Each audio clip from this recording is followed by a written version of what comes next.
Welcome to the Third Row Tesla podcast. My name is Safian Farval, and today we have a very special guest. But before I introduce our special guest, I'm going to go through and introduce our crew. So our regular Third Row Tesla podcast crew.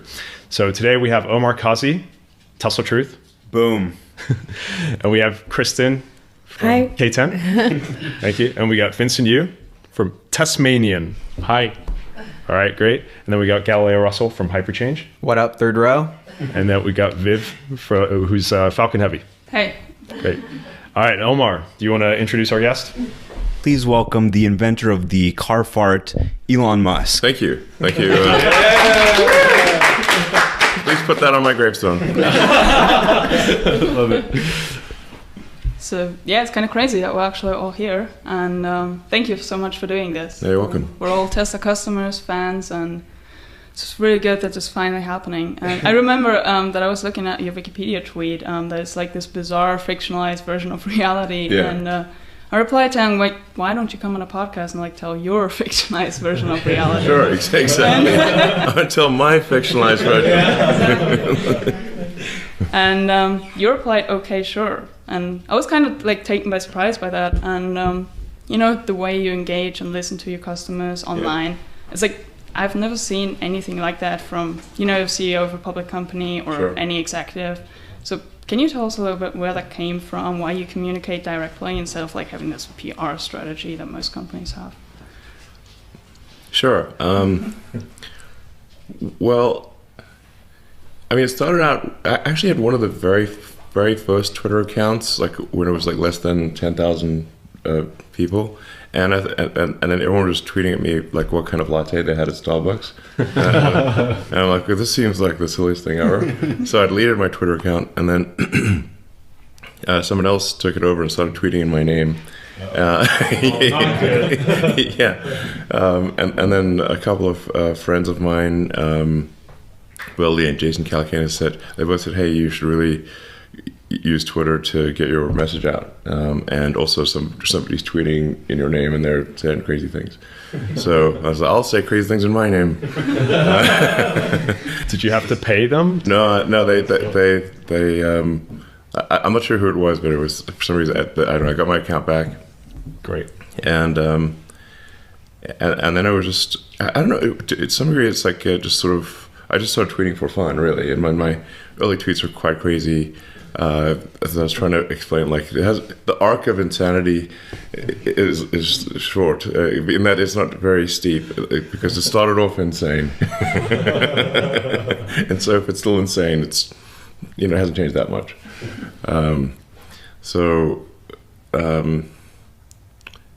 Yeah, and I don't know, it seemed kind of fun to. I think I've said this before. It's like, some people use their hair to express myself. I use Twitter. Yeah.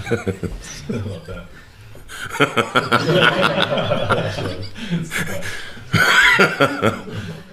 Why do you like Twitter so much? I mean, you could use Instagram, As for opposed example, to other but platforms. Yeah, exactly. Well, like I don't trust Facebook, obviously, and then Instagram is fine, but it's I think not exactly my style.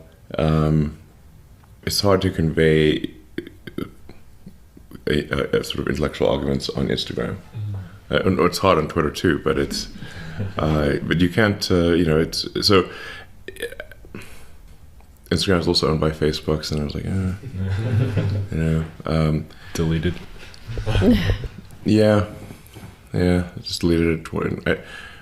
It's like I don't really need to just, if I need to say something, I only really need to say it on one platform, pretty much. And so if I'm trying, and I don't want to spend too much time on social media, so it's just like, if people want to know what I'm saying, then they can just sort of go to Twitter. I'll just keep doing that as long as Twitter is good, I suppose, more good than bad.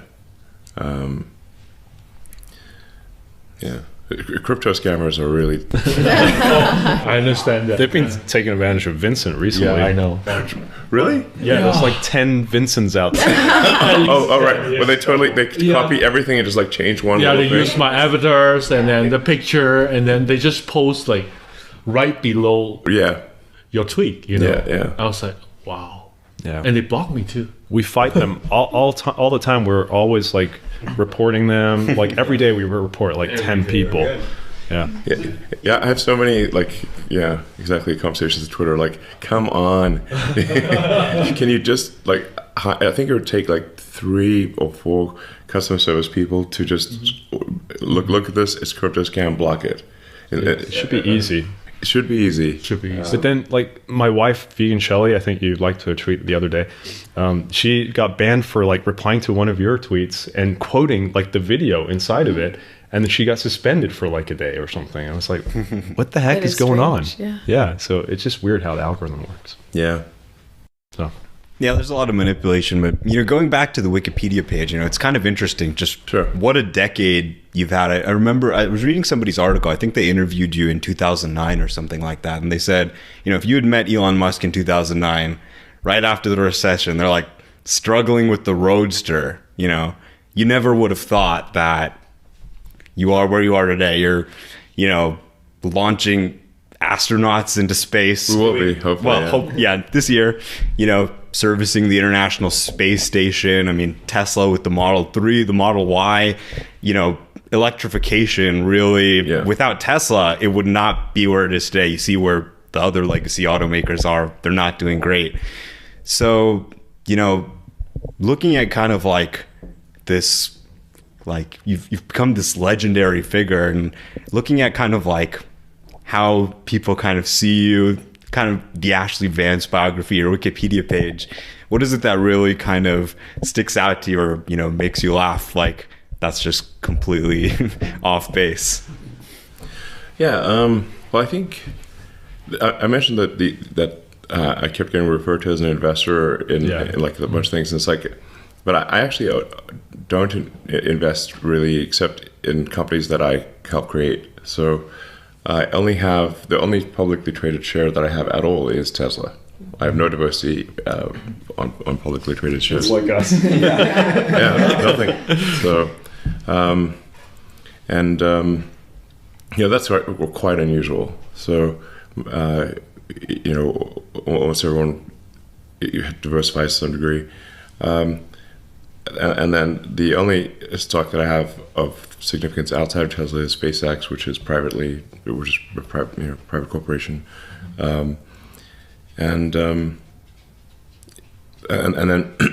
in order to get liquidity, which is mostly to reinvest in SpaceX and Tesla, and occasionally in provide funding for much smaller projects like Neuralink and Boring Company, then I'll actually take out loans against the Tesla and SpaceX stock. So what I actually have is whatever my Tesla and SpaceX stock is, and then there's about $1 billion of debt against that. So, which this is sometimes taken to imply that I'm claiming that I have no money, which I'm not claiming. But it's simply to make it clear that you'll see some number, some big number in Forbes or something. People will think I have the Tesla and SpaceX stock and I have the cash, and I'm being somehow I'm just sitting on the cash and doing nothing, and hoarding resources. I'm like, no, it's the only alternative would be to say, okay, let's give the stock to the government or something, and then the government would be running things, and the government just is not good at running things. That's the main thing. I think there's a fundamental sort of question of consumption versus capital allocation. This is probably gonna get me into trouble, but the paradigm of say communism versus capitalism, I think, is fundamentally sort of orthogonal to the reality of actual economics in some ways. So what you actually care about is the responsiveness of the feedback loops to the maximizing the happiness of the population. And if more resources are controlled by entities that have poor response in their feedback loops, so if it's a monopoly corporation or a small oligopoly, or in the limit, I would say a monopolistic corporation in the limit is the government. So, this is not to say people who work at the government are bad. If those same people are taken and put in a better sort of operating system situation, the outcome will be much better. So it's really just what is the responsiveness of the organization to maximizing the happiness of the people, and so you want to have a competitive situation where it's truly competitive, where companies aren't gaming the system, and then where the rules are set correctly, and then you need to be on the alert for regulatory capture, where the referees are in fact captured by the players, which is and the players should not control the referees, essentially, which can happen.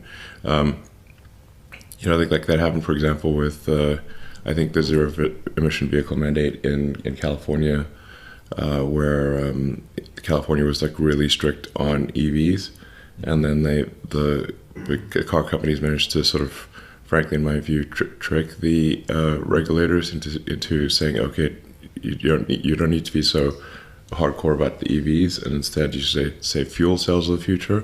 But fuel cells are, of course, many years away, so forever. So then they let up the rules, and then GM recalled the EV1 and crushed them in Exactly. a junkyard, which was against the wishes of the owner. Yeah. I mean, they all lined up to buy them, and they wouldn't let them buy it. Well, I mean, Chris Payne did this great documentary on it, and it's like the owners of the EV1, which by the way wasn't actually that great of a car, but they still wanted the electric car so bad that they held a candlelit vigil at the junkyard where cars were crushed. Oh wow! Like it was like a prisoner being executed or something like that. That was literally. I know. And like, So when painful. is the last time you even heard of that for a product? Right. GM stops the product. I mean, what? I mean, listen, man, they're not doing that for any other GM product. No. Have you thought about doing the EV2? It's kind of sometimes hard to get through these guys, So, anyway, I think that's a very important thing. So generally, we could see like these oligopolies forming, or duopolies, and then you get effective price fixing, and then they cut back on the R&D budget. Like kind of a silly one, frankly, is like candy. Like there's a candy oligopoly, and it's like we don't see much innovation in candy. So you're still working on the candy company. Crypto candy? Is that? Boring candy. Boring candy. Wasn't boring it? candy? It's going to be boring candy. I haven't seen a candy yet that's good enough to send out, but and it's but I think it's there's like 3 companies or something that control all the candy in the world, pretty much. It's crazy. And dog food. Yeah. Somebody constructed like this. It's this crazy conglomerate, and it's like dog food and baby food and candy, and it's like all Other brands. A rendering. Yeah, and Hundreds of brands. yeah. You think you're buying from different companies, but it all funnels up to like 3 companies or something like that. Don't send the rendering food to the candy company. Yeah. Yeah, big candy. So you want to have like a good competitive forcing function, so that you have to make the product better, or you'll lose. Like if you don't make the product better and improve the product for the end consumer, then that company should have relatively less prosperity compared to a company that makes better products. Now the car industry, is actually pretty competitive, so that's good. But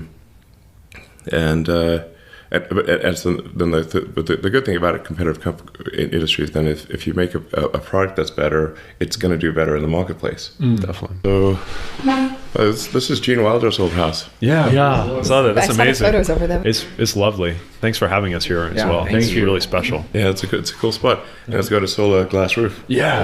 Do you see that? Version 2, right? We didn't notice it, but Yes. we checked it out the second time. Yeah, I'm waiting for my 3, so I'm waiting for version 3. Well, whatever's they're going to put on, I don't care. Give me version 3. Yeah, looking forward to it. Yeah, we saw it at the store in Torrance. Actually, they've got it Yeah. in the stores now. Yeah. Looks really good. Well, it's actually designed such that you don't notice it. So, He's like this. Look at this old house. This is like it's an old house. I don't know, probably 50 years old, something like that, and it's quite quirky. So if you put something on that was like that didn't blend in, that it would not look right. It would be pretty strident. And this had a black comp shingle roof, so I was like, okay, let's see if we can actually have it weave in and still feel natural, look good, and and I think it's sort of achieved that goal. But yeah, this is a lovely, quirky little house. I'll show you around afterwards. It's got all sorts of weird things. It's exactly what. Sorry? Is it Frank Lloyd? Right? No, I don't think so. I think it was just built in increments over time by probably several people. But they would have just knocked it down and built a giant house here. So it's like, So glad they didn't. yeah, it's super cool. Really amazing. So, Gene Wilder is one of my favorite actors, actually. So he's great. Awesome movies. So when you come up with a product like the solar glass roof, I think a lot of people misunderstand that like your goal is to bring these crazy technologies to market and really create a change in the world. Yeah. And so I think it's fascinating that you do it through companies, and it seems like the fastest way to create that feedback loop and to really like go from inventing something to millions of people using it right away. Yes. So it seems like buying a Tesla is almost like the best thing you could do to help the climate crisis, because you're like turbocharging R&D and products and innovation. I feel like not enough people really understand that. Yeah, that is. I think there's lots of good things people can do for the climate, but just generally anything that is moving towards sustainable energy, whether it's sustainable energy generation through solar or with an electric vehicle. Actually, just things like better insulation in a house just is really effective for energy consumption. But oh geez, Marvin, it's ingratiating. That's Marvin the Martian. Oh. I actually got him a little for Halloween, a little knitted Marvin the Martian cap. So he had the little, the helmet with the. It looked super cute. You got enough, buddy? So did you always know, like, business was the way you wanted to kind of attack these problems versus, say, maybe a nonprofit or, working as a college professor or something? I don't know. Well, when I was in high school, I thought I would most likely be doing physics at a particle accelerator. So that's what I was. Physics and computers. I mean, I got distinctions in two areas, in physics and computer science, and those were, some of my two best subjects. And then I thought, okay, well, I want to figure out what's the nature of the universe, and so go try to working with people, banging particles together to see what happens. And then it sort of things went along, and the superconducting super collider got canceled in the US, and that actually was like, whoa, what if I am working at a collider, it's been all these years, and then the government just cancels it? Wow. And then was like, I'm not going to do that. So it's like, so well, we roll back a little. Like I was trying to figure out when I was a kid, I had like this existential crisis. I don't know, I was about 12 years old or something, and I was like, well, what does the world mean? What's it all about? We're living some meaningless existence. And then I made the mistake of reading Nietzsche and Schopenhauer, and I'm like, whoa, don't do that. Not if you need to be a little older, I think. No, and actually, lately, these days, I sort of reread it. So I was like, he's not that bad. He's got issues. No question about it. But it's anyway. But then I read The Hitchhiker's Guide to the Galaxy, Douglas Adams, which is like quite a good book on philosophy, I think. And it was like, okay, we don't really know what the answer is, obviously. But the universe is the answer. And really, what are the questions we should be asking to better understand the nature of the universe? And so then, to the degree that we expand the scope and scale of consciousness, then we'll better be able to ask the questions and understand why we're here or what it's all about. And so we should sort of take the set of actions that are most likely to result in us understanding what questions to ask about the nature of the universe.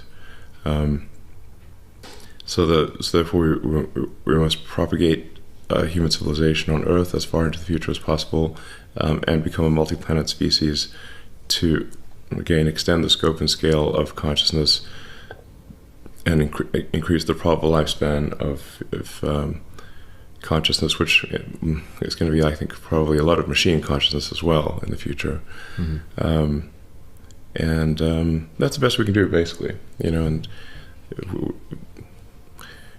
yeah, that's the best we can do. So, and thinking about the various problems that we're facing, or what would most likely change the future, when they were in college, there were sort of 5 things that I thought would be. I thought these were actually these. I would not regard this as a profound insight, but rather an obvious one.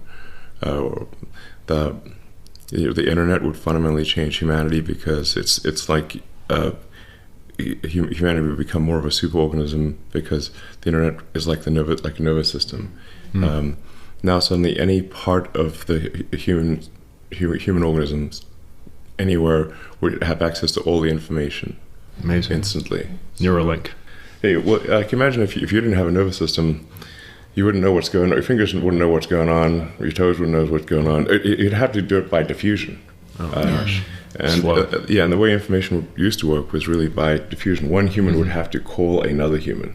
Or actually go write there. them. Yes, like if it was a letter, you would have to write a letter. You'd have to hand that letter to another human. That would be carried through a bunch of things. Find another person would give it to you. Inefficient. Extremely slow diffusion.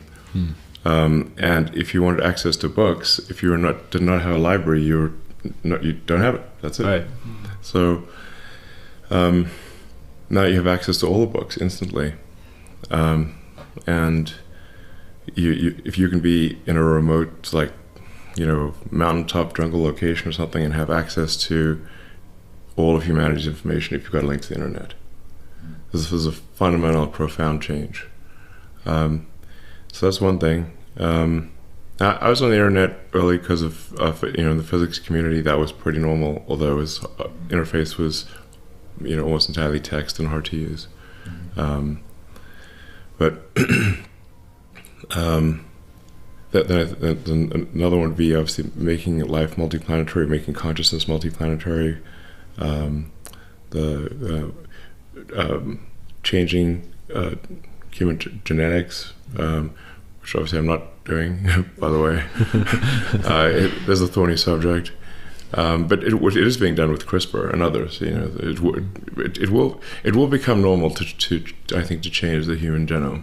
It will become normal. Like, what's the opportunity? Like, why is that something that's inevitable? Or, well, I think for sure, as far as, say, getting rid of diseases or propensity to various diseases, then that's gonna be like the first thing that you'd want to edit out. So it's like if you've got like a situation where you're definitely going to die of some kind of cancer at age 55, you prefer to have that edited out. yeah, definitely.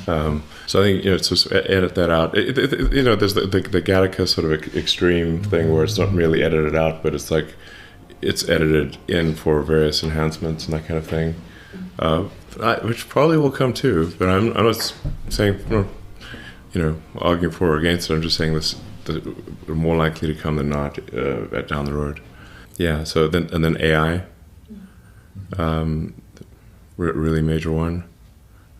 So these are all big motivational factors to keep our consciousness going. Oh, and it's sustainable. Yes, so sustainable energy. So sustainable energy actually was something that I thought was important before the environmental implications became as obvious as they are. It's simply because if you mine and burn hydrocarbons, then you're going to run out of them. Because it's not like mining sort of say metals, for example.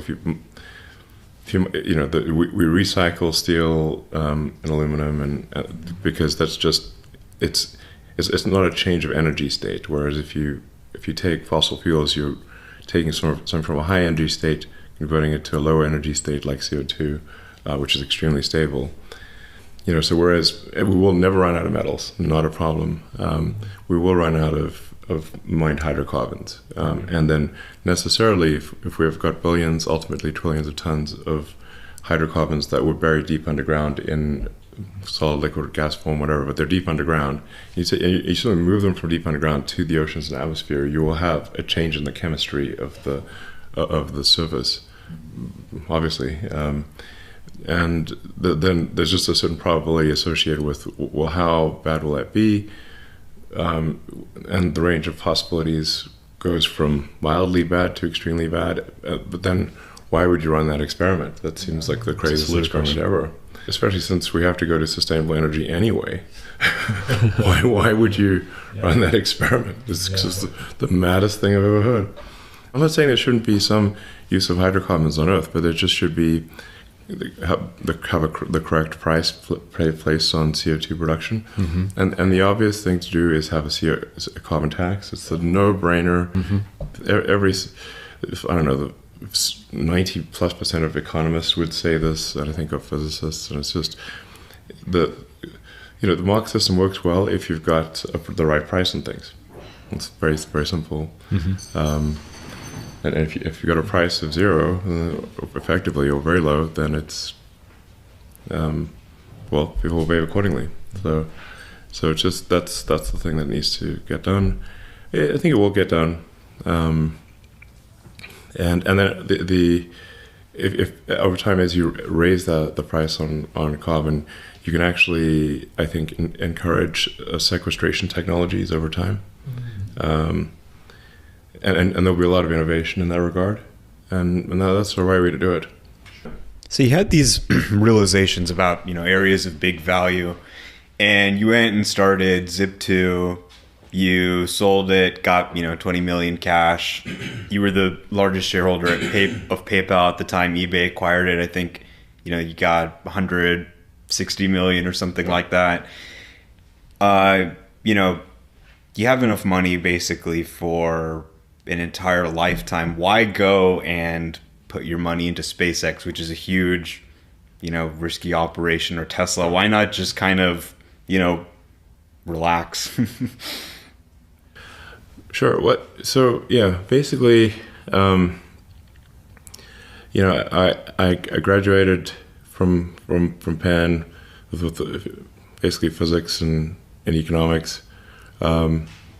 And then we actually did a road trip to Stanford with Robin Wren, who was in my physics class, and now works at Tesla, actually. That's cool. Yeah, and he grew up in Shanghai. Yeah. So, That's cool. yeah, he's a very smart guy. He ended up continuing at Stanford, and I ended up going on deferment a couple days into the semester. But I was going to be studying material science and the physics of high energy density capacitors for use in electric vehicles. So the intent was, I was going to go, okay, I'm going to work on energy storage solutions for electric vehicles. And I'd worked at a company called Pinnacle Research for a couple summers that did high energy density capacitors. I was going to try to do effectively like a solid state version of what they were doing with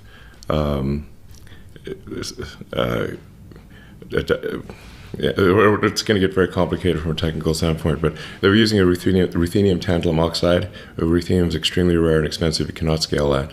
So it's like, can you find a substitute for ruthenium? But we were able to get to energy densities comparable to a lead-acid battery, but with incredibly high power density. So, well, what do you want? I cannot go down a deep rabbit hole there, but what's the purpose of a supercapacitor in an EV? Ultracapacitor.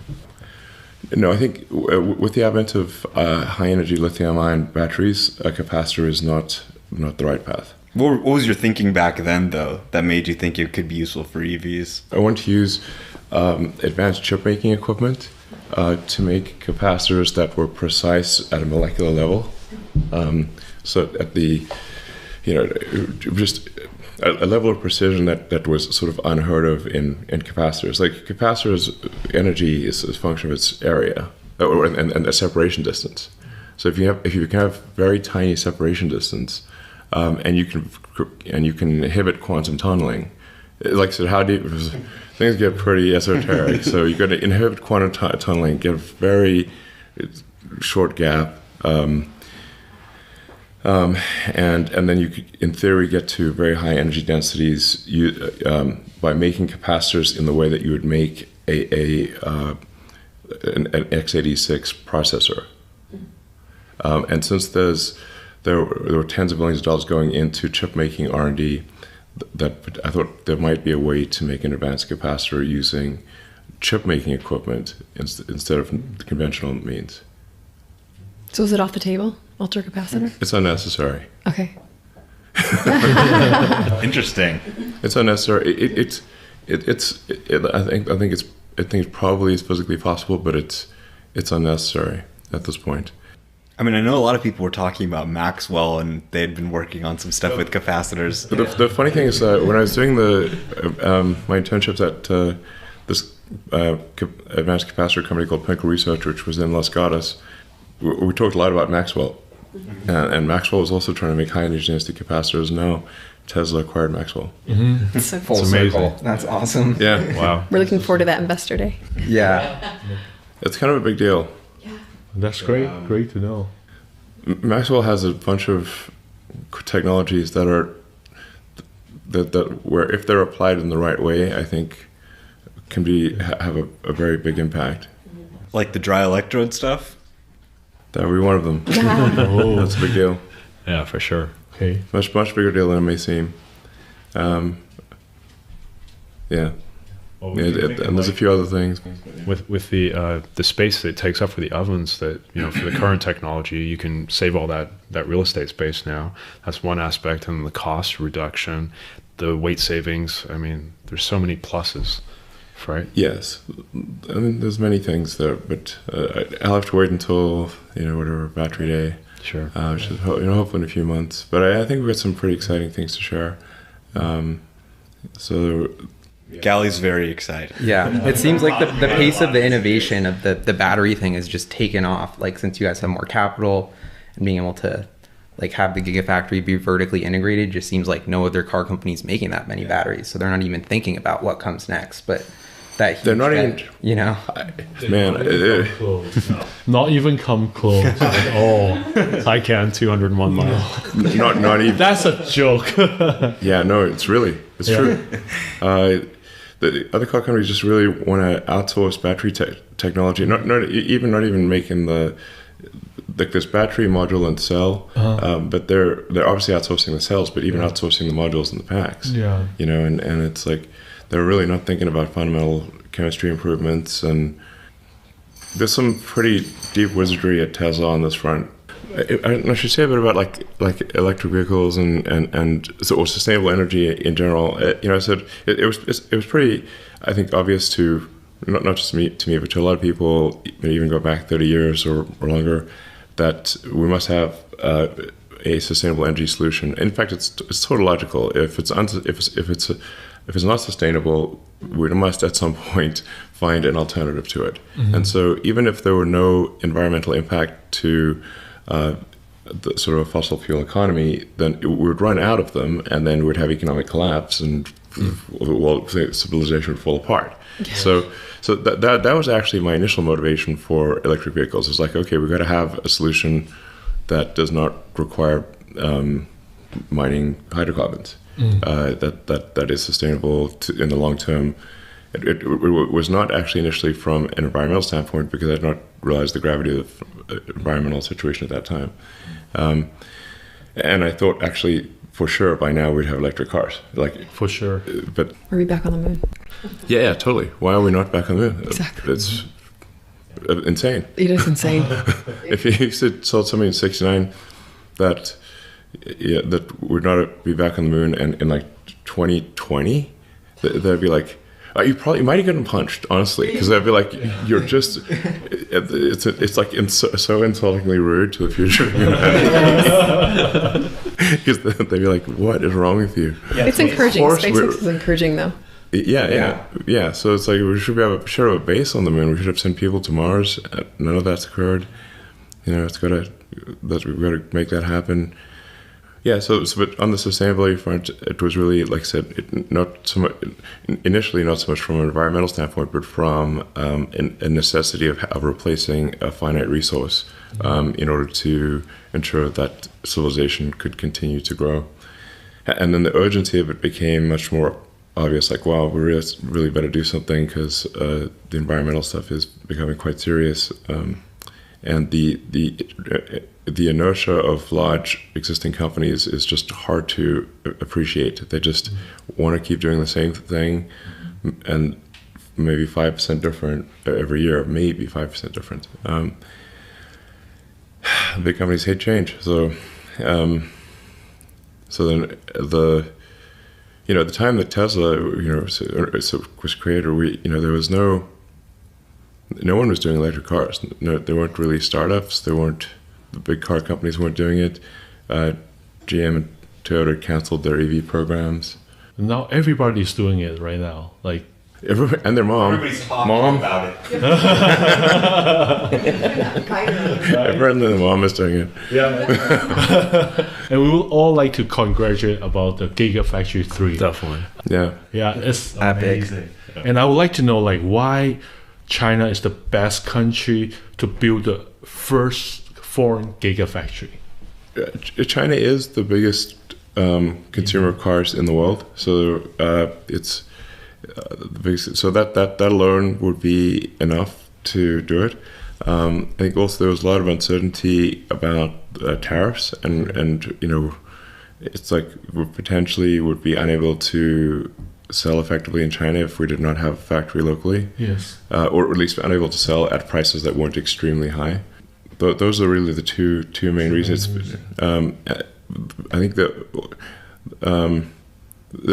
I think there's also a third important reason that there's just so much talent and drive in China that I think it's a good place to do a lot of things. And the evidence is there in the incredible progress in the factory, which was built with very, very high quality in a very short period of time. The cars coming out of Shanghai are already very high quality. Oh, I can tell, and the run rate is amazing. Mm-hmm.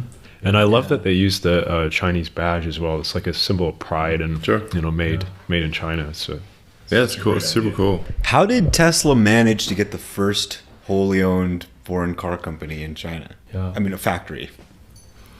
I've went to China many times, and they kept saying that we would have to do this, majority local owned venture, and I said that and we had to partner with someone. I said, we're a little late to the dance here, so who would we partner with? There's nobody left, and also we're just a little company, so we're they kept saying we should get married, and we're a bit young. That's a good example. We're young, and then also as pointing out, there's certainly Chinese companies that are going to, that are establishing factories in the U.S. I mean, there's like Faraday Future and that kind of thing, and that's 100% owned by them. And so, to be fair, it should be allowed that an American car company should be able to own its factory in China as well. And so we, talked to them for over a number of years, and they eventually said, okay, well, we'll change the law. So they changed the law. But no, other companies can do it as well. So it's not just limited to Tesla. And how much of that production hell, learnings, have really enabled? Because one of the, I don't want to bring up CapEx, but one of my favorite things is the stats in the shareholder letter. It's so much cheaper, not only faster, but it seems like you guys have learned so much from the Fremont factory, and that really enabled like kind of a turbocharged build for Shanghai. Yeah, I think the big difference is like we are way less dumb than we were. So the foolishness of capital expenditures was very high, and it's less high now. And then with the Shanghai factory, we designed out all of or as much of the foolishness as we could think of that exists at Fremont and in Nevada. So we just made a lot of decisions that weren't smart, and we designed those out such the production line is much simpler. So it's much simpler and better implemented. And then we also found like that in most cases the suppliers were more efficient in China as well than in the US. So but we've also managed to get a lot more output from existing equipment in the US as well. So the Model 3 body line in Fremont, for example, was only ever meant to do 5,000 cars, Model 3s a week, and it's doing 7,000. Wow. Nice. So, Wow, nice. And with turning off a bunch of unnecessary things that were being done. So I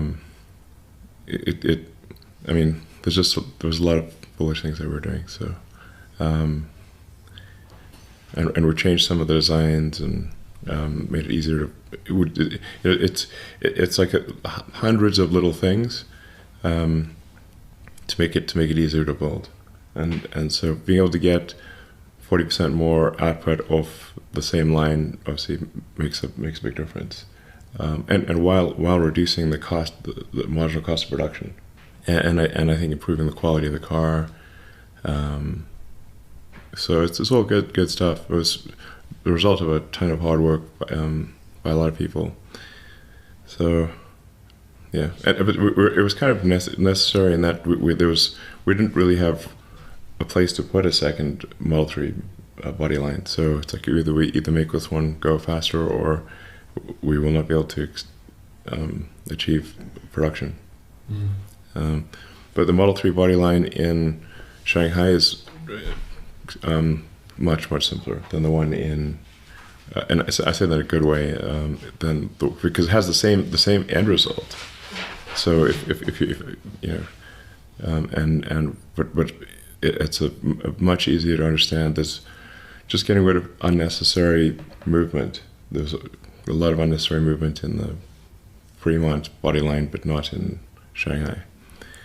So you guys said in the production letter that you just started battery production in Shanghai too, and I heard that you guys were getting cells from Cattle and LG Chem. Are the cells basically kind of like a commodity part that you can assemble into your battery packs there, or does it make a difference? How do you see that long term? I believe these cells are not yet from LG. We do expect to use locally produced cells, but I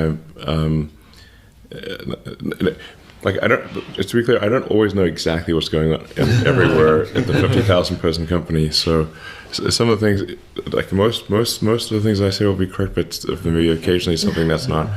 As to the best of my knowledge, we're not yet using LG Chem cells. We're using Panasonic cells made in Nevada. But LG Chem can make pretty much the same cells as Panasonic? Yes, but pretty much is not the same as same. So there's still a few bugs to work out with the LG Chem cells before we can use them in our module and battery pack production system. The CATL cells, or the CATL situation will be more of an integrated module than it will be a cell. And that's so that it's not just it's not super easy to replace these things. But yeah, we do expect to use CATL we do expect to use LG. Currently, we're using Panasonic. When I say expect to use, I mean like literally a matter of months. So by the middle of this year, we probably be using both LG and CATL in volume. Wow. So we were talking about a lot of Tesla stuff, but we kind of wanted to ask you about your personal history, because you were saying how there's some misconceptions you would like to make straight. And Ashley Vance wrote a book about you. I just read May's lovely book, and it was really wonderful. I loved it and learned a little bit more history about your family and you. But what are some of the misconceptions that you would like to correct? Most of this is just ended up being kind of water under the bridge that people didn't notice that much. I mean, there's this sort of some stories in there where it sounds like I fired people all of a sudden and arbitrarily, which was not the case. It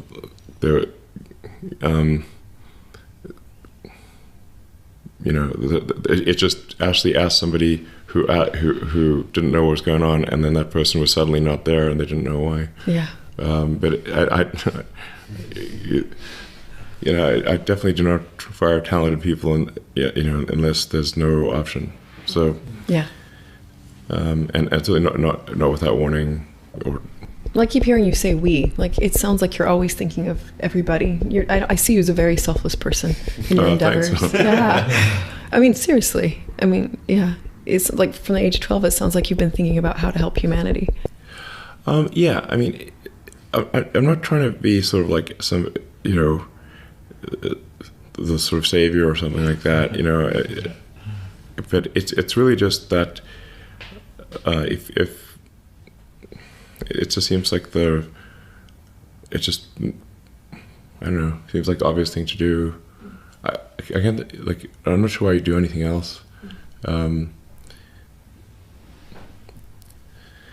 We want to maximize happiness of the population and propagate into the future as far as possible, and understand the nature of reality. And from that, I think everything else follows. I saw you on Twitter, talking about how, people are having this rumor that you've been wealthy your whole life, and that would be the only reason you became successful. And you've debunked that. And can you share more about your upbringing and what led you to going to North America when you? Sure. I was in South Africa, and it seemed like wherever there was, a lot of the advanced technology in the world was being produced in America, and Silicon Valley especially. So I wanted to be where I could sort of have an impact on technology. So that's or be involved in the creation of new technology. So that's what prompted me to go to at first Canada, because I could get citizenship in Canada through my mom, and then ultimately to the US. But yeah, I just left South Africa when I was 17 and landed in Montreal. I had about $2,000 Canadian. So I was staying in a youth hostel for a few days, and then there was this, you could buy a ticket to go across the country for $100 and stop along the way. And so I bought that and just took a Greyhound across Canada and saw all these little towns. Well, we were getting. I didn't have much. I had a backpack and a suitcase of books. But the bus company, Greyhound, they unloaded it in one of the cities, and then the bus left without my stuff. Oh, that's nice. So I literally had nothing. All your books. But your clothes too?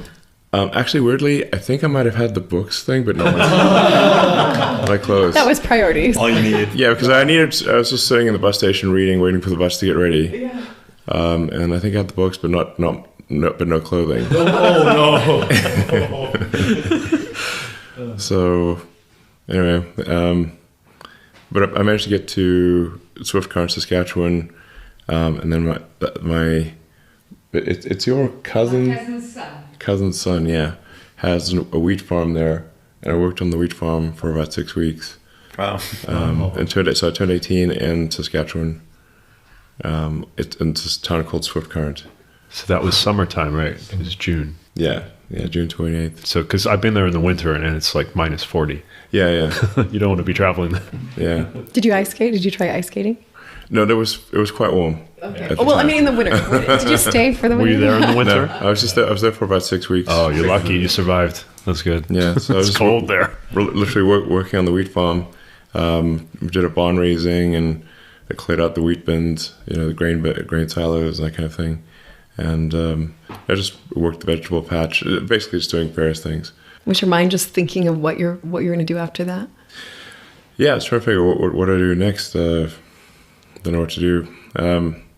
So then I ended up getting back on the bus and went to Vancouver. And I had a half uncle there who was kind of in the lumber industry. He made lumber equipment. Sounds like the Northwest. Yeah,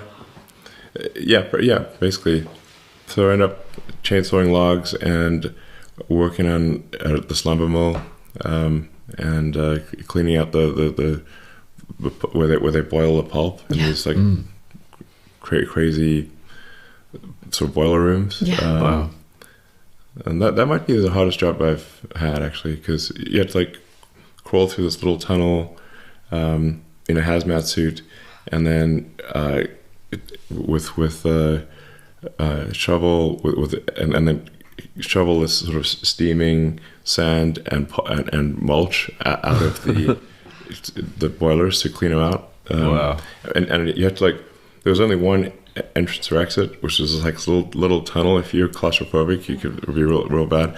And then you shovel the sand and the mulch through the tunnel, and it would actually block the tunnel, and then somebody else would reach in and shovel it out from the other side. So just long enough that if you have a shovel with a long handle, so one person on the inside can shovel it far enough that someone on the outside can shovel it out. Wow. And then you have to rotate every 15 minutes to avoid getting hypothermia.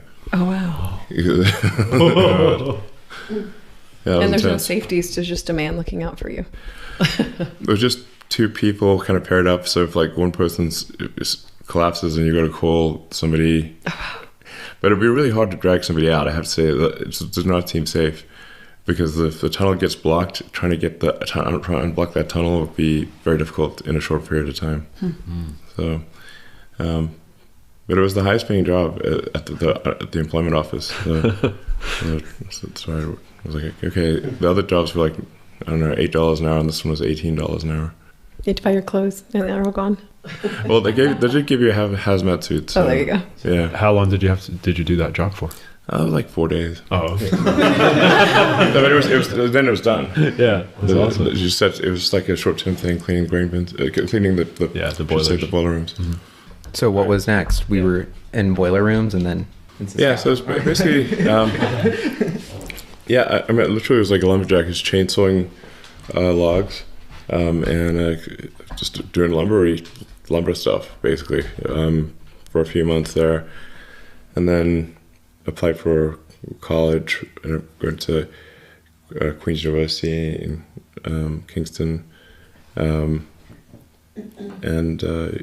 was there for a couple of years, and then somebody suggested I should apply to UPenn, and I didn't think I'd be able to go because I paid for my own way through university, which is actually not that hard in Canada because the tuition System.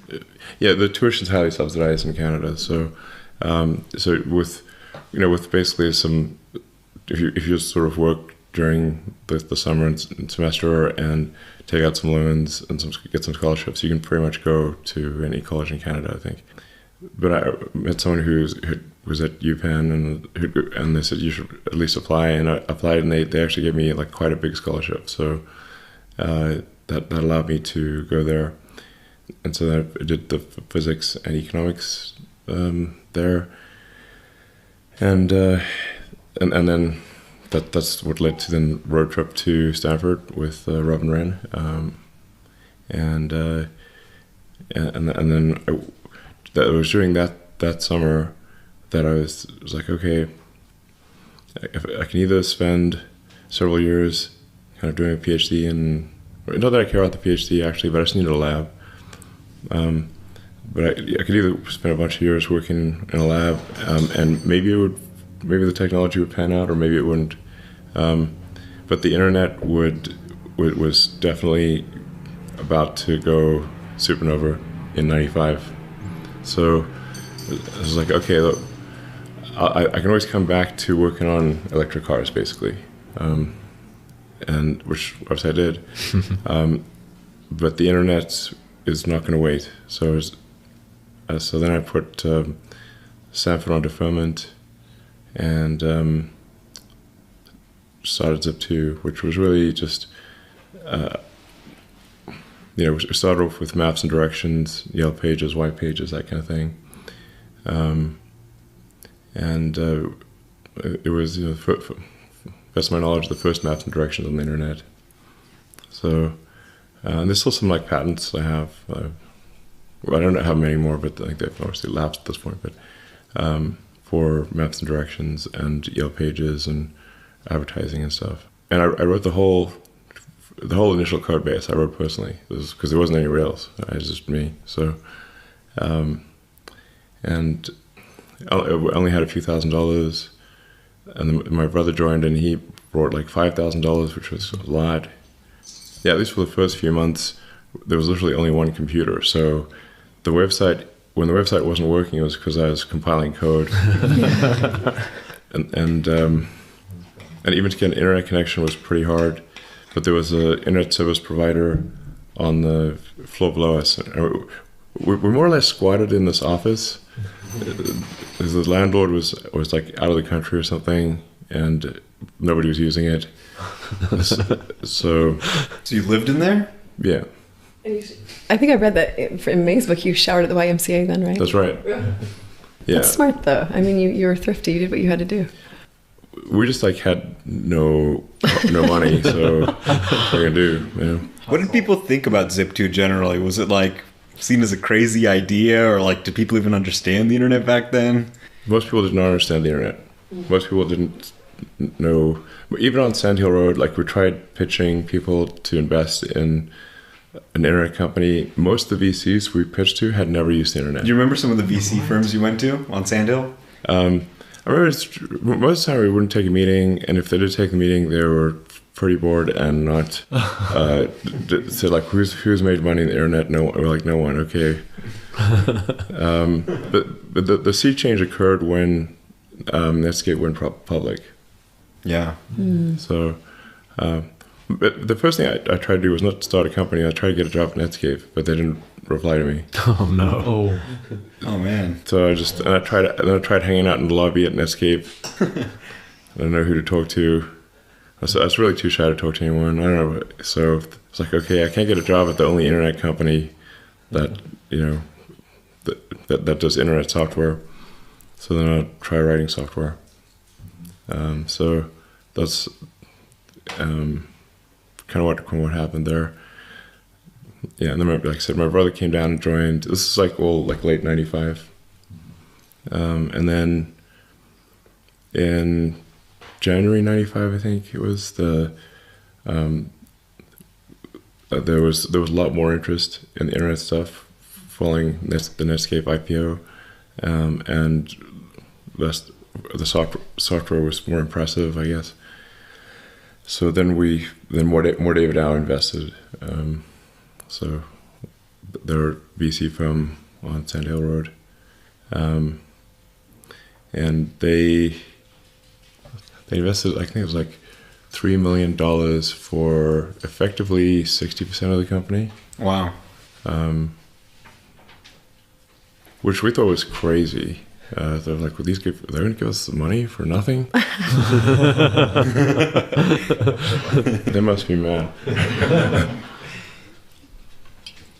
Yeah, so this seemed like crazy that they would give so much money for a company that consisted at the time of about 5 people. Literally, I think 5 people at the time. So, but anyway, it worked out well for them in the end. So we hired a lot more people. We built out the service, and and they also ended up writing a bunch of software to bring the newspapers online. So Knight Ridder, New York Times Company, Hearst, all became investors and customers. And at one point, Zip2 was responsible for a significant section of the New York Times Company website. Yeah, so I got to know the media industry pretty well. And but over what really happened with Zip2 is it effectively got too much. There was too much control by the existing media companies. So they had too many board seats and too much voting control, and that they kept trying to push the company down directions that made no sense. Zip2 actually had really good software. I'd say software that's comparable in some ways, more advanced than, say, a Yahoo or Excite at the time, but it was just not being used properly, and it was all being forced through media companies who would then not use it. So it's like, it's like, okay, we've got the best technology, but it's not being deployed properly. So, but fortunately, Compaq came along, and they Compaq had acquired Digital Equipment, and Digital Equipment had owned AltaVista, which at the time was probably the best search engine. So they thought their idea was they will combine AltaVista with a bunch of other internet companies and try to create a competitor to Yahoo or Excite. That was Excite used to be a big thing, amazingly, and Yahoo used to be a big thing. Yeah, a long time ago. Now it's like owned by Verizon or something. Yeah. And there was AOL. AOL back then. Yahoo's a crazy story. They, they failed to acquire Google twice. Microsoft offered them like $40 billion or something, and they turned it down. And then Alibaba saved them out of nowhere. The Alibaba stake was worth more than the whole company at one point. By a huge amount. Right. It was basically a proxy for Alibaba shares trading. Yeah, no, exactly. But at one point, at that time, like if you go back to, say, 98, 99, Yahoo seemed like an unstoppable juggernaut. Yeah. Like literally, this company will, is a behemoth. Nobody could possibly defeat them. But anyway, and where's Compaq today? Yeah. So, but that was their idea, which is, at least if executed well, could have made sense. Kimball! Yeah, what are you guys doing? We're recording a podcast. How do you want me to join? Pull up a chair. So what do you remember about Zip2? We remember. Yeah, but then the internet came along, became this huge thing. I mean, it was always there, but it became a big deal. And then Elon was working in Silicon Valley, and as I remember it, Elon overheard a meeting where some of the Yellow Pages companies were thinking of doing sort of online Yellow Pages. And no, why would I have been in a meeting? I don't know. This is a long time ago.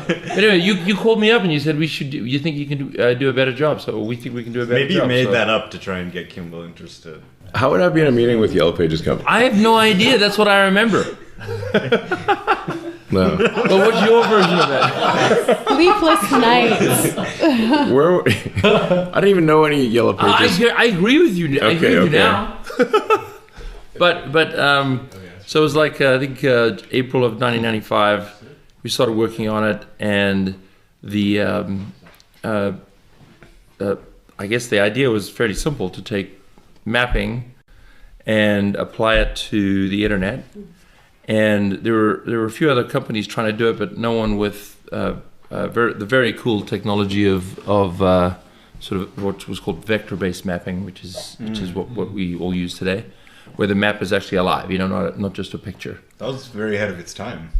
I think we were the first. I know there were other people putting maps on the internet, but I think we were the first to put vector-based mapping, which is what the kind of technology you use today on the internet, and door-to-door directions. So it was cool. I remember my brother and I pressing go on his server at our office, and it took about 60 seconds for the first door-to-door directions to come up on the screen. And even 60 seconds was amazing. Yeah. You're like, this is incredible. Door-to-door directions to anywhere. This is just amazing. And Definitely seemed amazing at the time. definitely seemed amazing at the time. Yeah, it's like Now it's like now it's like absolutely wherever. normal, but this was like an impossible thing. So cool. It was so cool. And using Java, Elon had coded a interactive map, which again, all super normal stuff today, but the ability to just draw a square and zoom in or zoom out, that was just unheard of technology. Draw a square. Yeah, you remember that? It was like a little red square on the Java On a map. browser, it was weird. That was unusual. Yeah. Yes. You just like, yeah. Well, you cheated if you're using Java applets. Yeah, but this is when Java sucked and it was barely. Yeah, this was like probably the most. was 95. I think we even got some sort of recognition because it was the most advanced Java application on Java at the time because it was so ridiculously hard. It was a really crappy technology at the time, Well- but this was done on it. The thing is, that if you downloaded the Java applet, we could transmit the vector data, not just a bitmap. And this is when everyone was on a modem. Right. So if somebody's on 28 kilobits modem, or trying to download a map image would take forever. Whereas if you had downloading the vector data so that locally rendered using the Java applet was relatively speaking super fast. That's what made it cool. Smart. Yeah. I mean, yeah, even like vector maps even Google Maps was using like raster maps a few years ago. Like, it seems like very ahead of its time. Well, we were the But I guess- first. I believe the two of us were the first humans to see maps and door-to-door directions on the internet, which I think is pretty cool. Very cool. Very cool. Yeah. How Garmin came out? When did Garmin first launch? Well, they were internet-based, right? So you could. Actually, I don't think Garmin was even a player at this point. It was Navtech was the only place that we were. That's where we got the data from. Yeah. And they were building it for Hertz Neverlust, which came out a few years later. You know those things that no one uses in the GPS systems. Really, really bad technology, but the actual mapping data was amazing. And so we took that and applied it to the internet. We were 22 and 23 at the time. It had cost them $300 million to build this data, and they gave it to us for free with a simple contract saying, if you ever make any money on this, you got to come Share to it with us. them. Yeah. And that's how we got it. That's amazing. That is amazing. Yeah, so it's amazing what happens if you ask nicely. And there's also part of it was these guys had been working so hard on the tech, and no one had ever seen what they were doing. Yeah. Because it was not on the internet and it was not being used for Hertz, and so it was just they were excited that someone would use the data and people could see what they've been working on.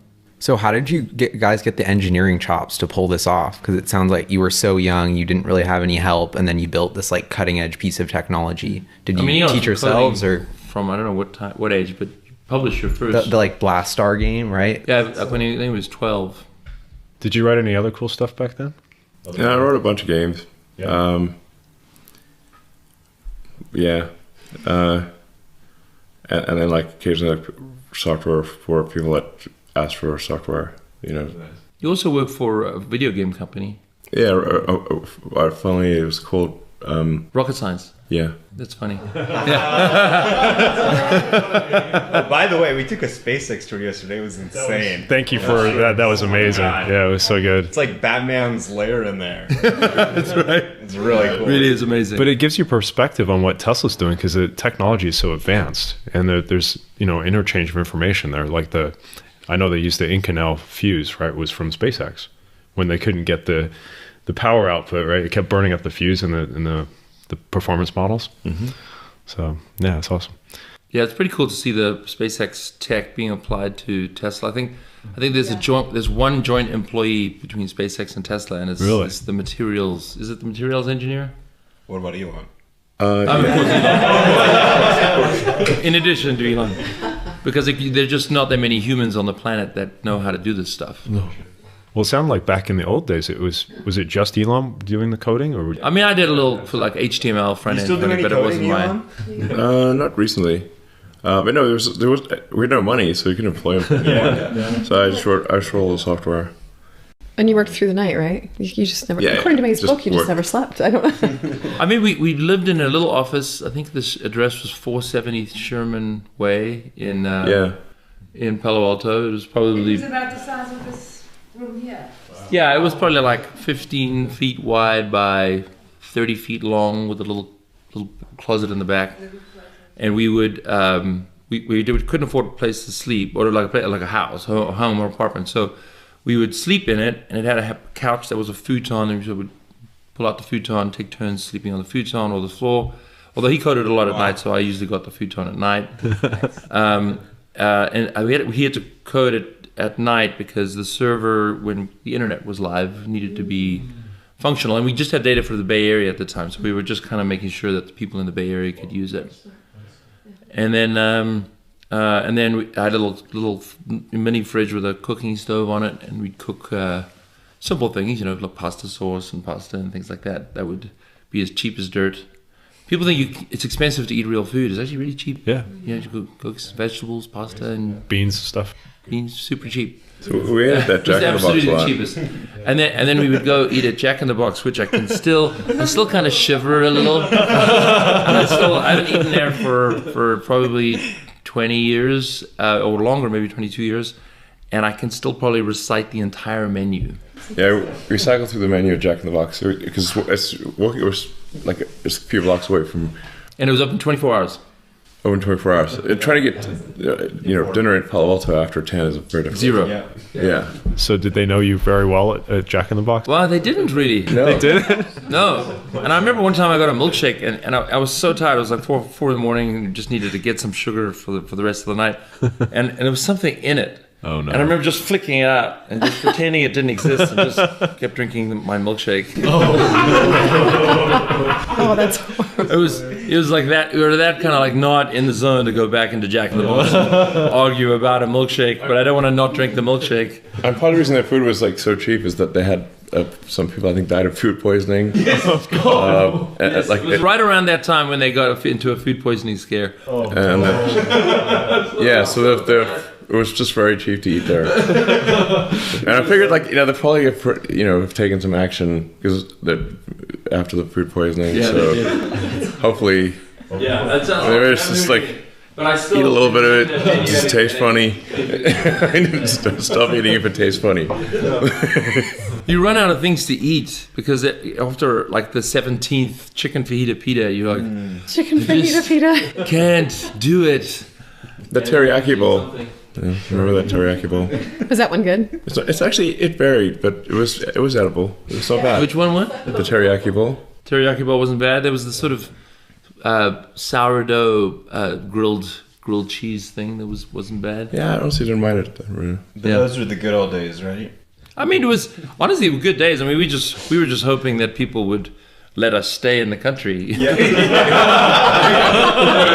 We weren't really that worried about what we were eating. We were just doing everything we could to get someone to support the company. We didn't really I didn't understand the venture capital world that much, so we were doing a seed round, an angel round, and doing our best to talk to everyone and anyone we could find.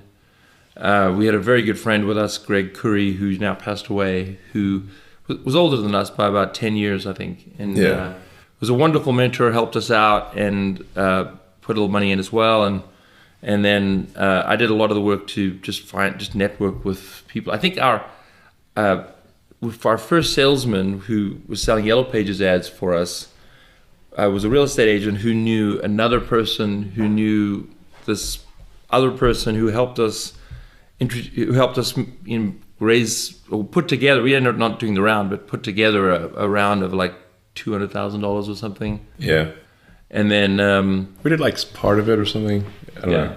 But I think once we had the Java map, which was really quite impressive. I mean, if you've never seen Google Maps or Yahoo Maps before, it really is a remarkable thing to see.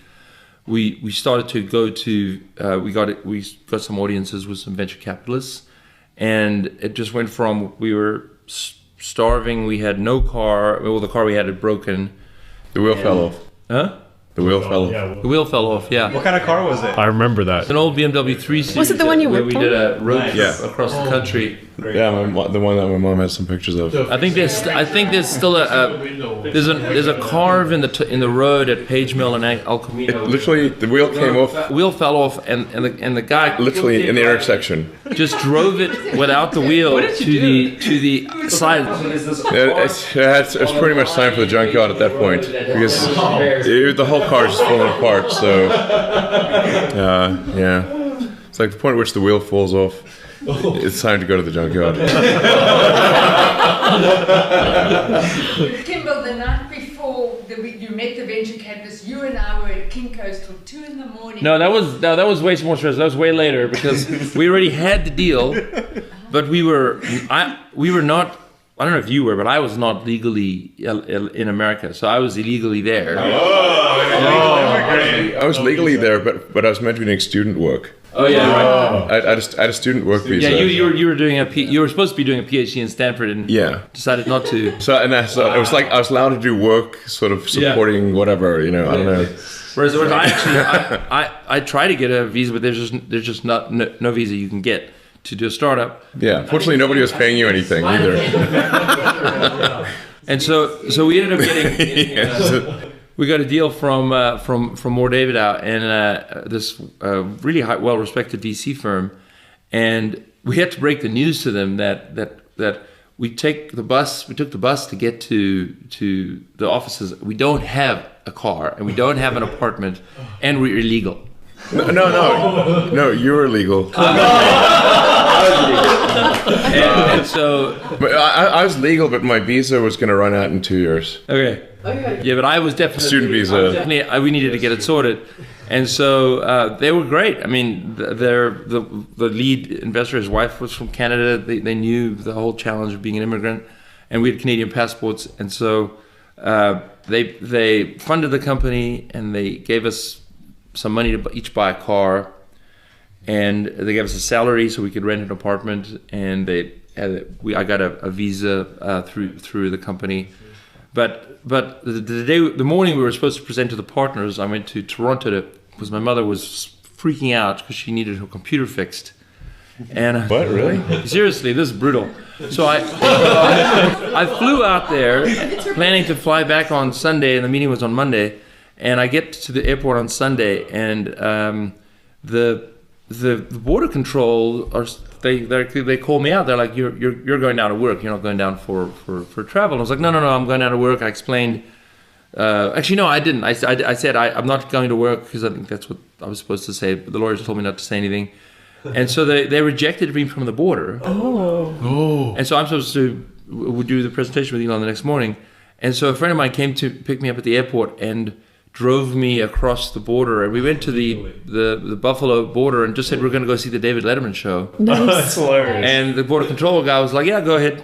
Wow, that's amazing. I got on the late night flight from Buffalo to San Francisco, and we made the meeting in the morning. So very good. Yeah, I mean technically you were not going down to work because that would have meant you were being paid something. Yeah, I wasn't actually paid anything. Yeah. Technically we weren't actually. No, you're right. You're not actually breaking the law. We're not breaking the law because we were not being paid anything. Exactly. Yeah. I should have told them that at the border control. But anyway, it was very frustrating. Do you mean getting paid for something? No, I'm not doing that. No, yeah, you're right. Exactly. We were not being paid. Exactly. Yeah.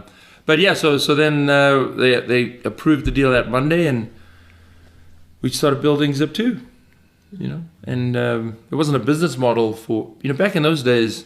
Well, it was kind of like Yelp is like the business model was similar to sort of Yelp, but it was at a time when most businesses didn't know what the internet was, and most people didn't have an email address or we went online. Explain to them what a website was. The internet was kind of this cool thing. People were using Netscape browser, and I think by the end of it, we got 18,000 businesses to be on our service, paying to be like with websites and everything. Yeah.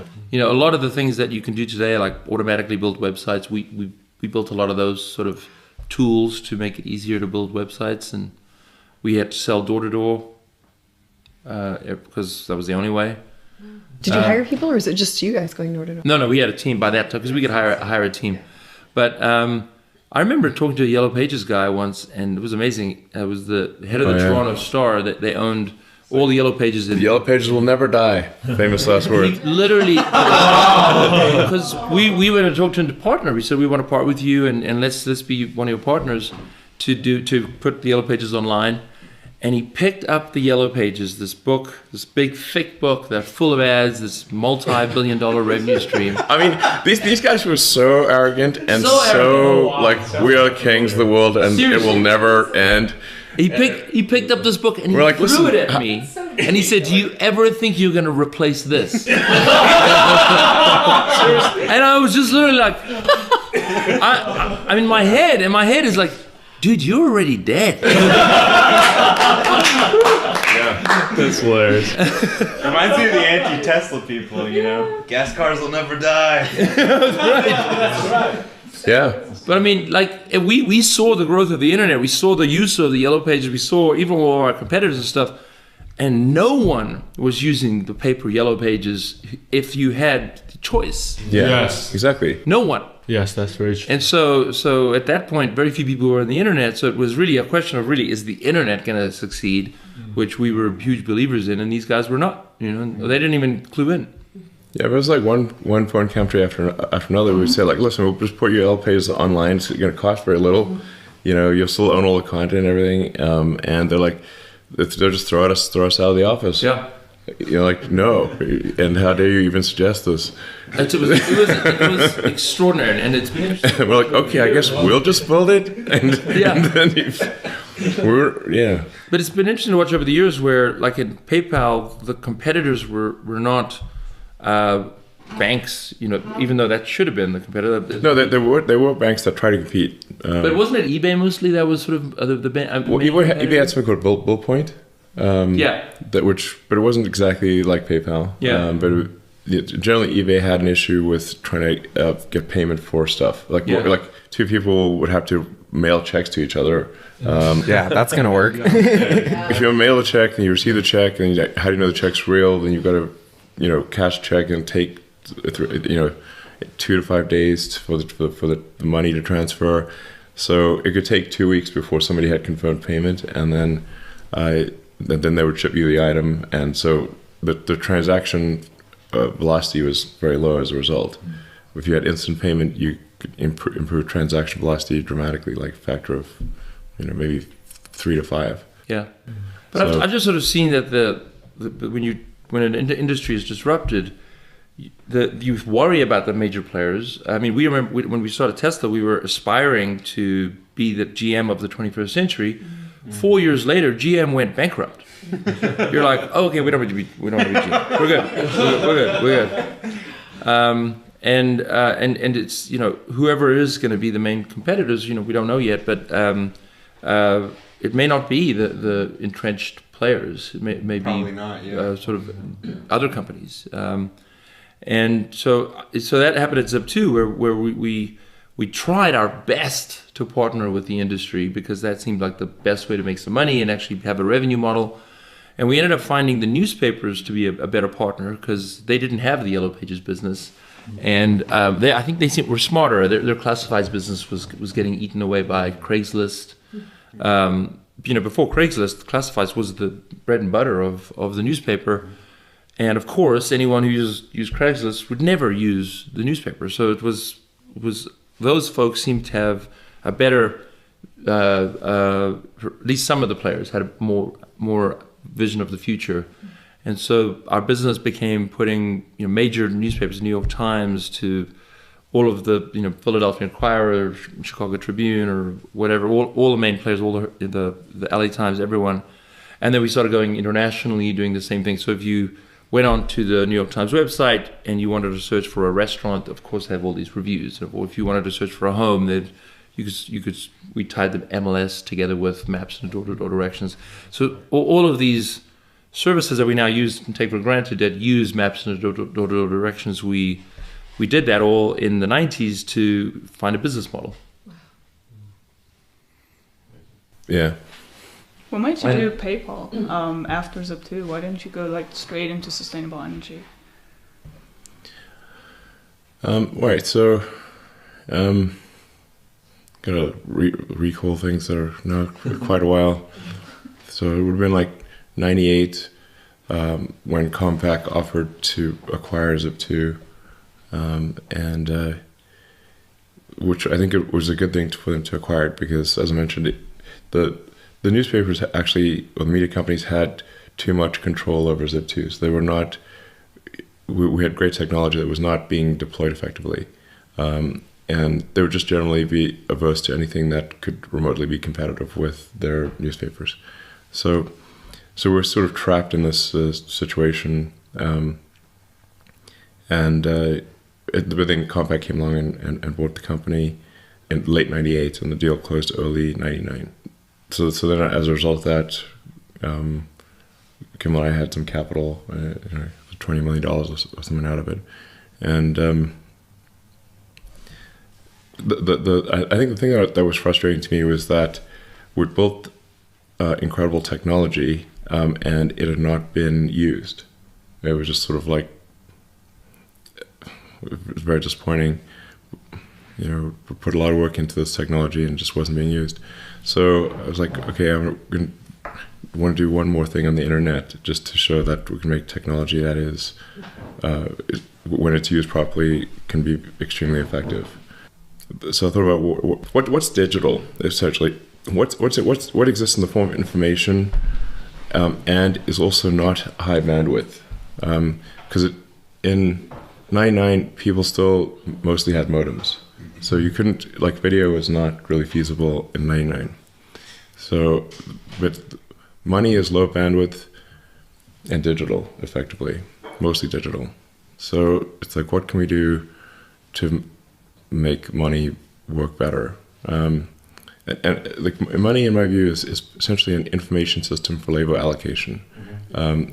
So it has no power in and of itself. It's like a database for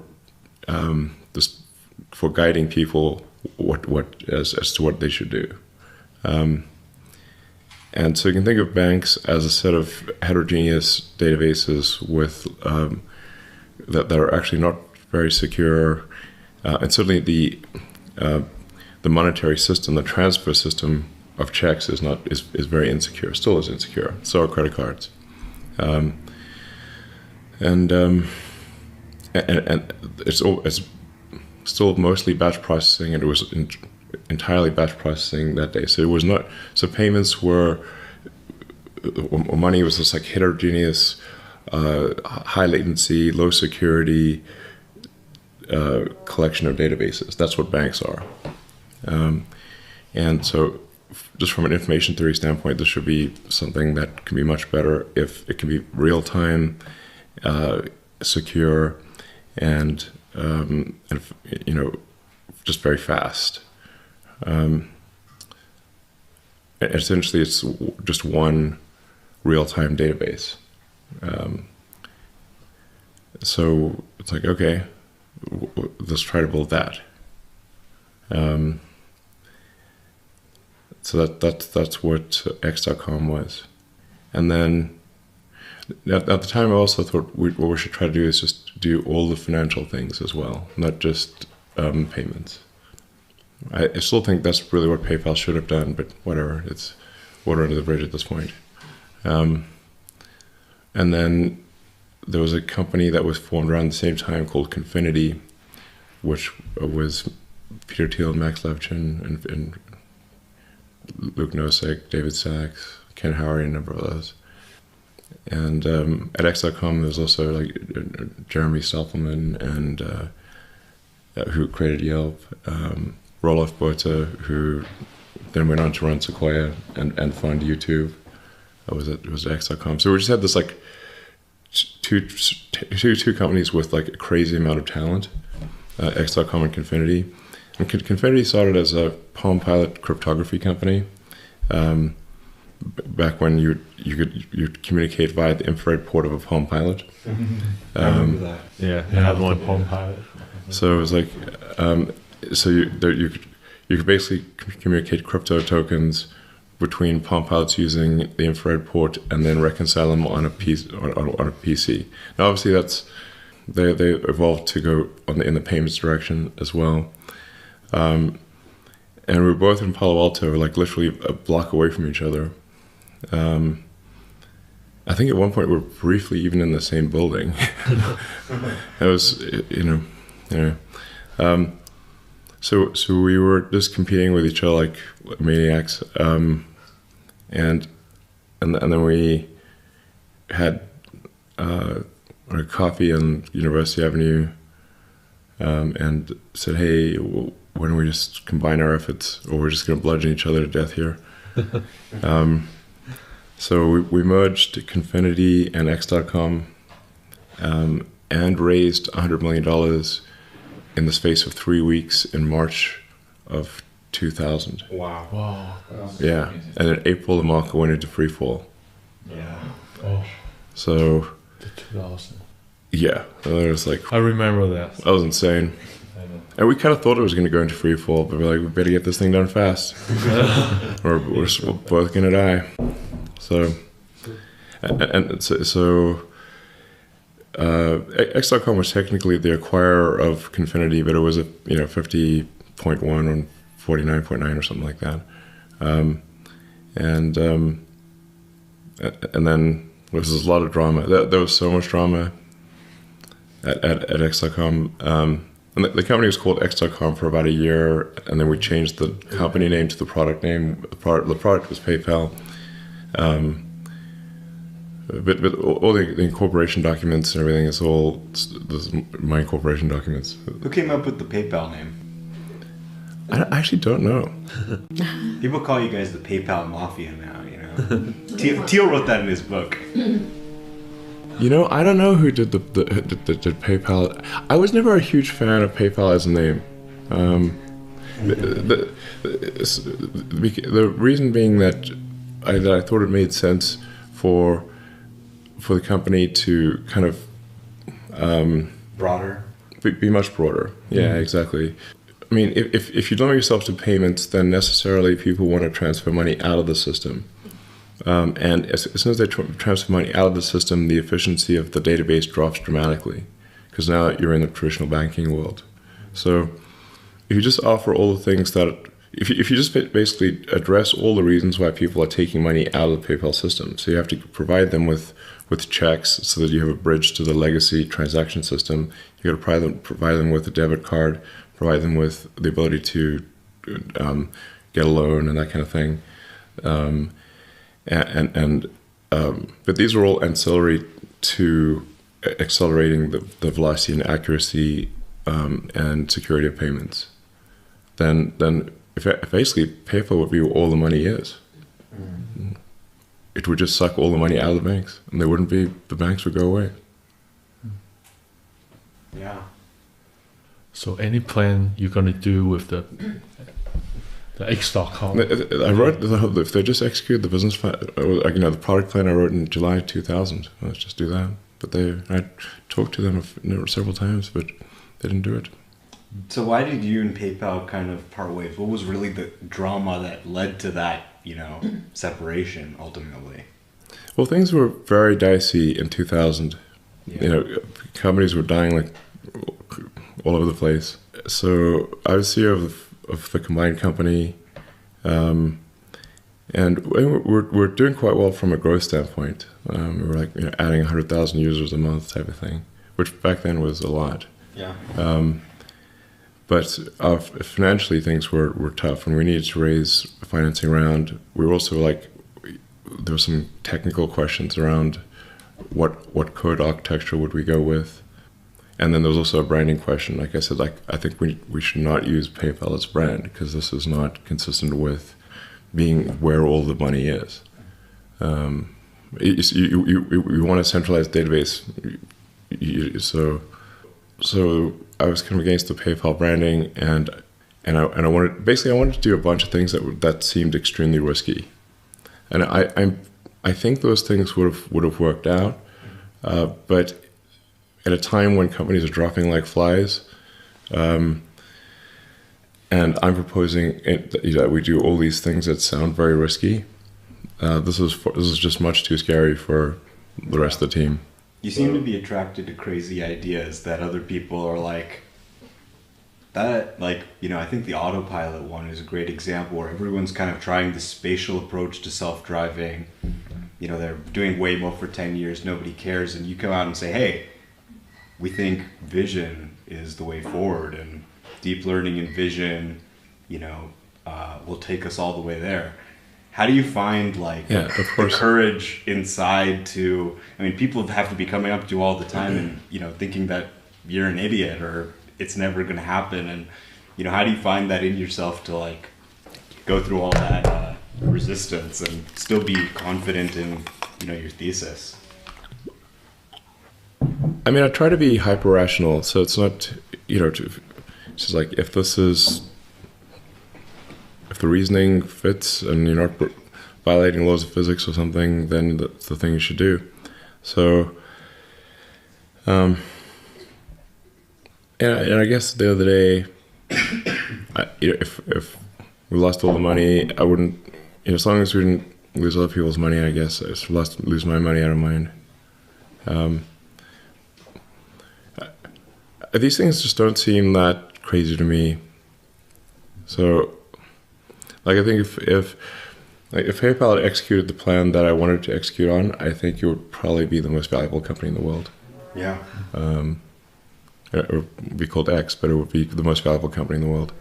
On the other hand, now that's not all good though. On the other hand, then a lot of super talented people would have stayed, and because PayPal got acquired by eBay not long after, like, you know, there was like the PayPal coup at the end of 2000. 18 months later, it was acquired by eBay. So, and then, but, you know, if you think of the companies that came out of PayPal, the so-called PayPal mafia, YouTube, you know, those Steve and Chad created YouTube. Jerry Stubman created Yelp. You know, Peter created Palantir and a bunch of other things. There's David Sachs created this company, and Reid Hoffman created LinkedIn. Wow. It's almost like all that market cap still exists, but now it's allocated on all these other tech companies instead of X.com. Yeah, so in retrospect, I don't know, sometimes, like, it's maybe a good thing that X wasn't, or PayPal didn't achieve those things, because all these other companies would have at least been delayed, or may not have existed. There's definitely been kind of a resurgence in interest as we get into kind of cryptographic, you know, money and Bitcoin and all that, of like interest in this idea, you know. And it's interesting, like, software hasn't eaten the banking industry yet. Software's eaten a lot of industries. There's some that it just hasn't, and banking's still there, you know. Stripe's eating them slowly, but they're doing a pretty good job. The banks are in trouble if it's not Stripe, it'll be somebody else. And you love code, but you don't seem to be as bullish on Bitcoin. Do you have any? Could you break down, like, why? Because you're talking about this big database that's more secure for faster transactions. It seems like Bitcoin's hitting at least some of those. I'm neither here nor there on Bitcoin. Yeah. Yeah. What did you think when you read, like, Satoshi's white paper for the first time? Were you like, oh, it's pretty interesting? Or that was pretty clever. It's just like the things. Yeah. This always gets, like, the crypto people angry, but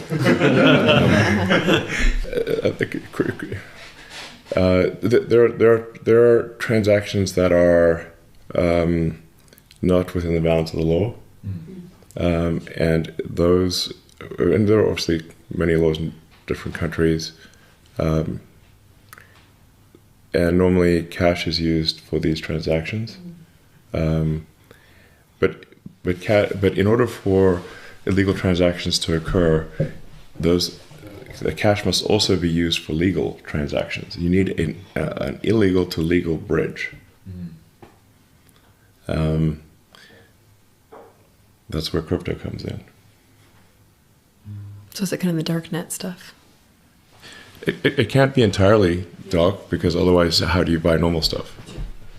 And cash these days is used just much rarer. It's hard. It's like increasingly difficult to use cash. Some places you can't use cash at all. Yeah. So there's a forcing function for transactions that are illegal, quasi-legal, and in some cases legal. But it's got to have some. It's got to be both legal and illegal. It doesn't count otherwise. Otherwise, you simply it can't just be transactions within an illegal economy. Because how do you buy, like, food in a house or something? You must have a legal to illegal bridge.